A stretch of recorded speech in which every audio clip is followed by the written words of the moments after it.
What's up, it's your boy TheJalenB coming at you with another video. I know it's been a long time since I made a video. At the time I was busy. I was real busy. If you don't know, I'm in the military. By the caption of this video, I'm gonna be talking about my basic training experience and how I like the military so far. You know, I was in the military, I was doing school, and I was working at the time. So it's just a lot of stuff that was on my plate. I had to push YouTube to the side and just focus on what was more important. Well, I'm taking a semester off this fall, so I have more time to do this. And I'm gonna see where it takes me. See if y'all like it, see if y'all messing with me. Well, in today's video, I'm gonna be talking about my basic training experience. I am a specialist in the U.S. Army. I'm in the Guard. I'm not active duty or reserve. I'm in the Guard, so that's how I'm able to be in the military and do school at the same time.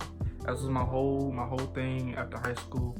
You know, that's what I wanted to do. I didn't want to have much college debt because a lot of y'all know just it be stacking.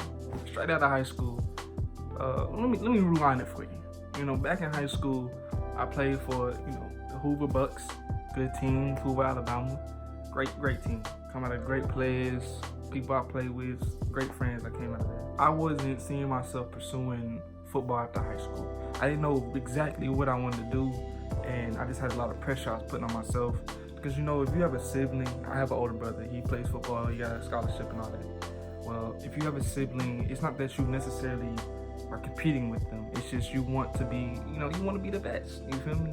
So I didn't know what I wanted to do, and I just said, you know, forget it. I'm just gonna go to the Army, go to the military, and see what it's all talking about. I had a friend, her name was Javia. Shout out to you. She was telling me about the numbers and, you know, the money when it comes to in the Guard. So I was like, you know, it's kind of hyping me up. And at the time, like I said, I didn't know what I wanted to do in my life, so I just did it. I started going to, it's a little thing you do before you go off to a basic training. It's called RSP. And it's where you just get the feel of what basic training is going to be like. It's not even close, honestly. The one I went to wasn't even close. But you get a feel, you get drill sergeants there, you know, you just, you know, you do the whole shebang. Well, I did that for about 2.5 months before I got shipped off. I joined in May of 2017, and my ship date was July 31st. The whole thing up to it, you know, I was just working out more because, you know, I was already in shape from football, but I was working out more to keep myself in shape. So when I went, you know, a nigga not gonna die. You know, it comes to July 31st, day of the ship date, and I ain't gonna lie, my heart was pounded that whole day. Just because, you know, you don't know what to expect. You know, you see a whole bunch of videos on YouTube, you see a whole bunch of everything. You don't know what to expect. My dad, he drops me off at the hotel. That's where we go before we go off to MEPS and get our papers, get our orders, and then we ship out. Well, I get to the hotel, I look back at my dad, and, you know, kind of get a little watery eye, but, you know, I got a man up, can't show him, I'm gonna kind of tear up, whatever. Well, I get to my hotel room, you know, I'm just sitting there, I'm just thinking, I'm trying to write down.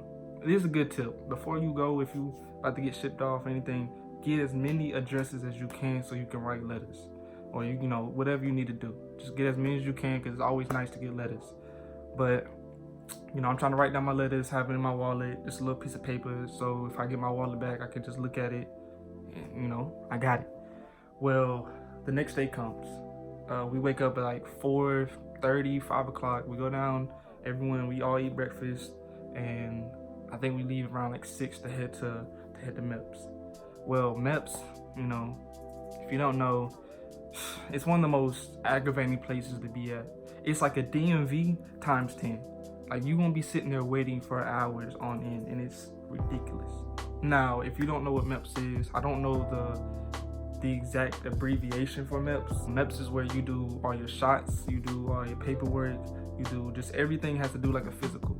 That's what you do for MEPS. You get your physical, it's where you swear in, it's where you do all that. You know, we sit there, we just wait for our orders to get called, we wait to get our papers, wait to get our group so we can head to the airport. Well, we get our orders, and I find a little group I'm gonna be with, people that's going to Fort Leonard with me. That's where I'm gonna be shipped off to for my basic training.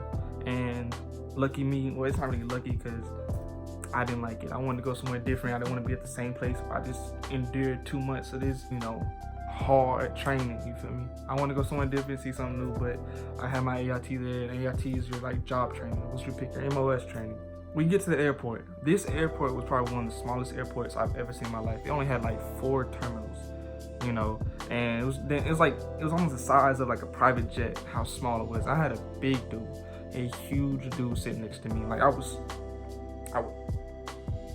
all scrunched up. It was uncomfortable. I think the stops were from Birmingham to Atlanta, from Atlanta to St. Louis. We get to Atlanta. I don't know if any of y'all ever been to Atlanta airport, but it's one of the biggest and nicest airports out there. But if you don't know what you're doing, you will get lost and you gotta rush. You feel me? It's a big airport. If you need to get what you need to be, you need to get there on time. You need to get there at least 30 minutes to an hour ahead. We had a food voucher. It's like $25, and they give you that so you can eat at the airports, and you know, you can just, you know, you're not gonna be hungry. Well, you know, we get some Popeyes. We all get some Popeyes. We all eating.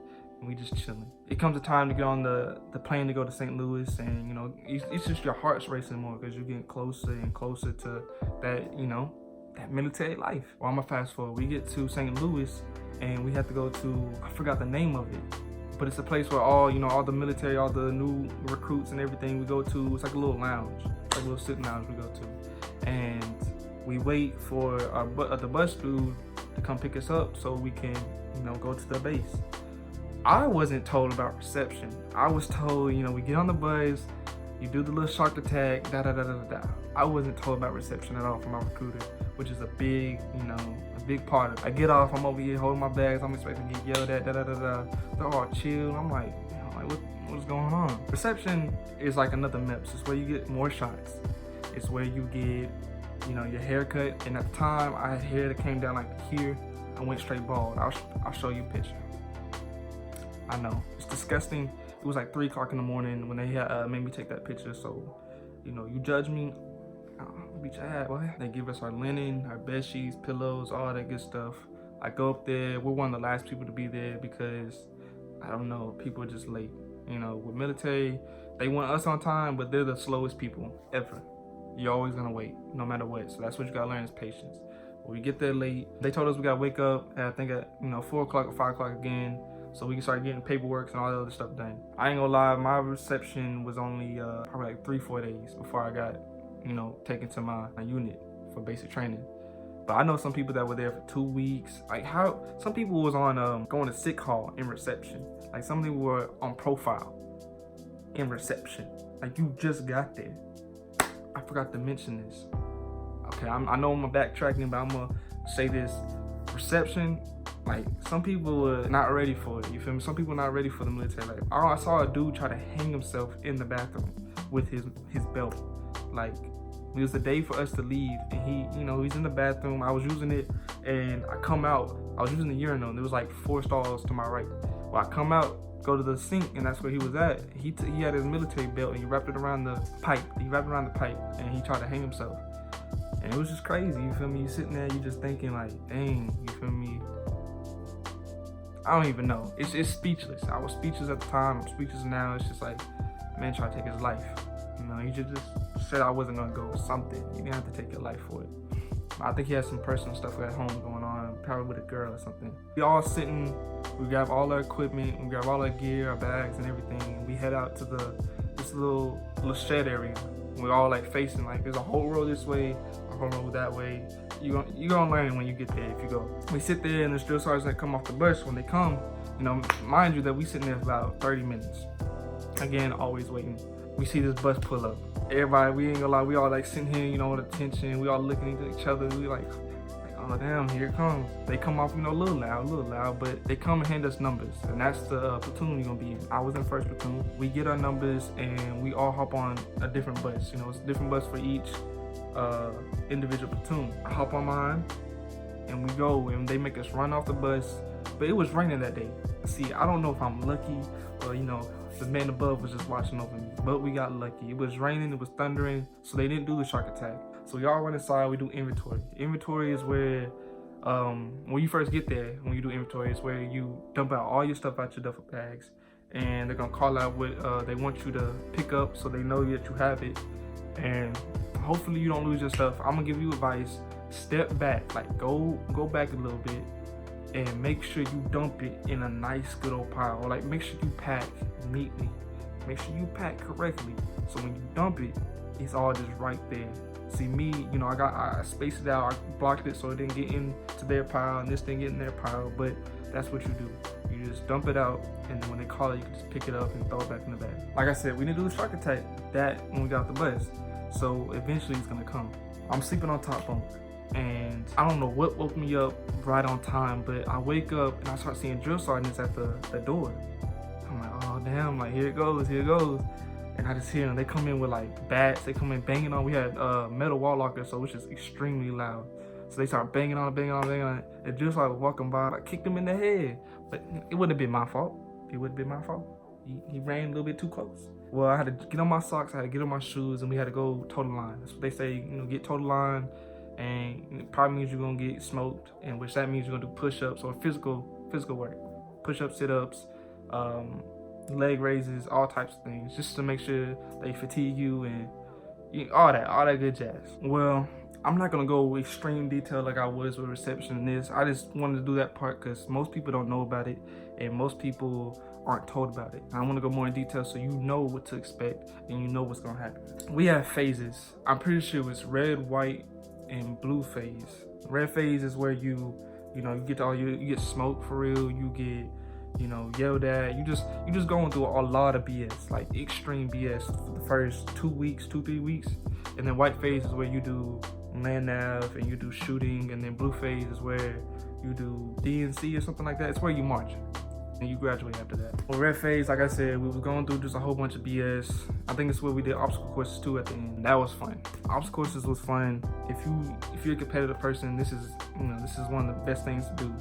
And that's what I did with my red phase. Also in red phase is where you try to come together with the people that you're gonna be living with for the next 2 months and get to know. That's where you become close with each other because you're all going through the same thing. Because you're all trying to complete the same tasks, all trying to get the same job done without getting in trouble. We get the white phase. White phase was probably the funnest stage for me. It's where we're shooting. Mind you, I ain't never shot a weapon in my life before training. Call of Duty, you feel me? Or Rainbow Six Siege or something. So it was exciting for me to finally get that, experience. And land nav is where you go in the woods and you have a compass, you have a map, and you have a grid and everything. You have to find your way to certain points, and you have to, find your way back.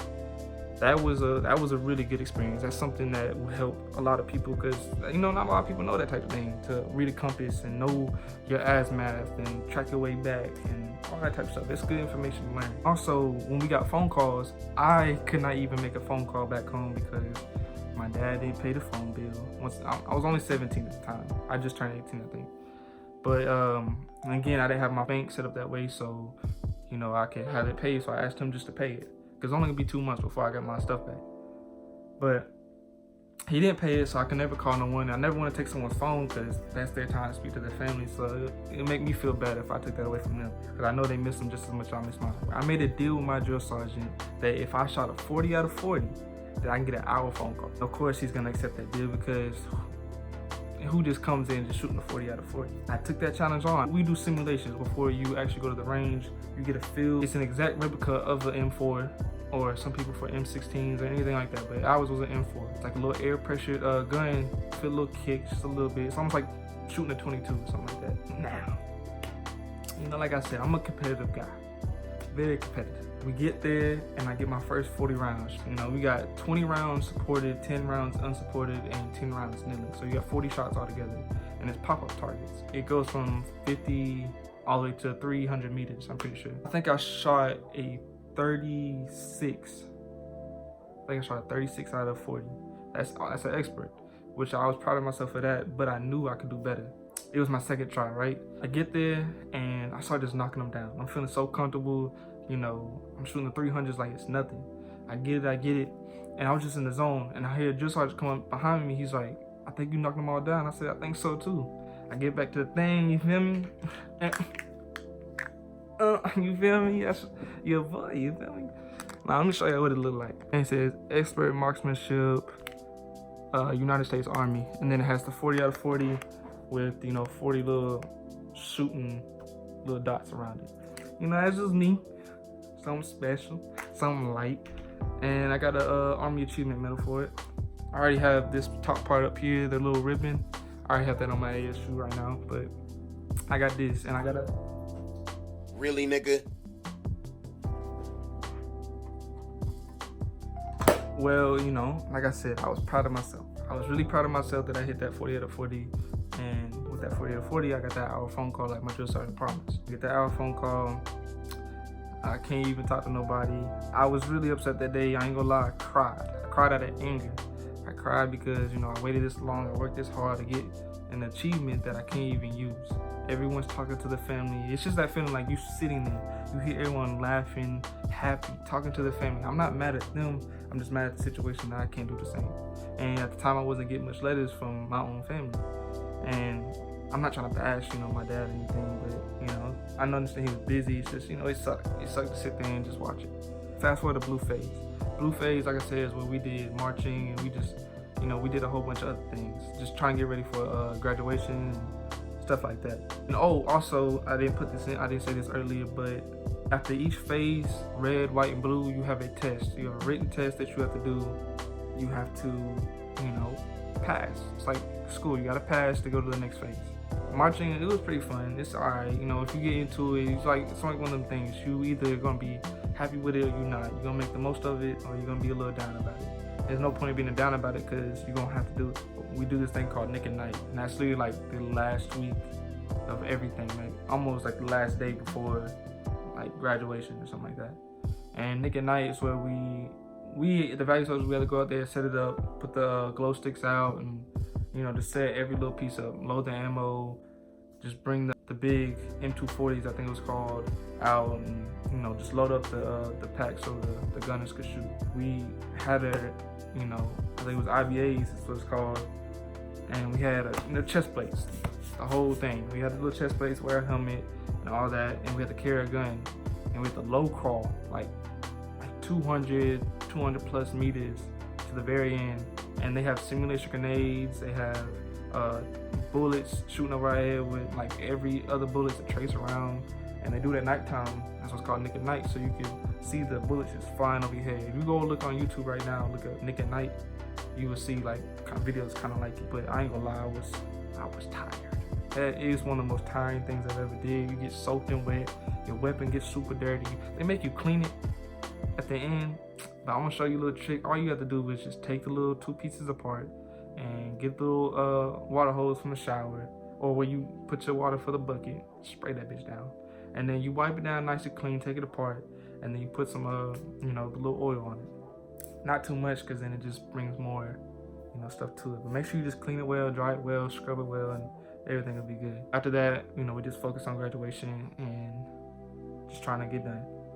But that was my basic training experience. I didn't give it like detail for detail, but I gave it, you know, the best I could in the time I had. If you liked it, please give it a thumbs up and subscribe. Comment down below what you want to see from me and what you want me to do next. Please give me some feedback on this video. Tell me if I did good or not, what I could do better. You know, I'm trying to improve, trying to make the best content for y'all. If you want to see how my AIT experience was, let me know as well. And I'll give you that. That's for my MOS training, like I said before. Thank you for watching, and I'll see you in the next video.